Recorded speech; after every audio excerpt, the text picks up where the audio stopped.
I was very fortunate as a youth. I had a really wonderful mother and father who were present and invested in me and were healthy individuals and very stable in every sense of the word. And I benefited greatly from more than one mentor, but one mentor specifically was a track and cross country coach that I had. His name is Eric Hudgens, and he was so caring. He was so tough, but we knew as a team that he was always tough because he wanted us to be the best that we could.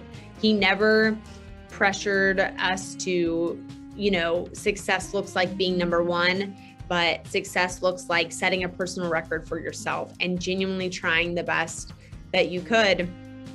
And so I always like to talk about my mentoring experience just because even though I had such a wonderful childhood and a present mother and father, I benefited so much from having a mentor.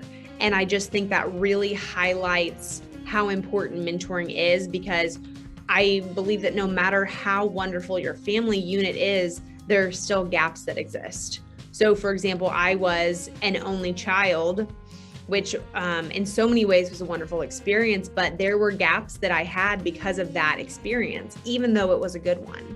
And so I like to talk about my mentoring experience just because I think that no matter who you are and where you come from, someone choosing to invest in you is a worthwhile experience for you, regardless of how much support you have in your home. And so I just think about some of the kids that we get to serve that don't have that support in their household, that just how much farther that can go for them.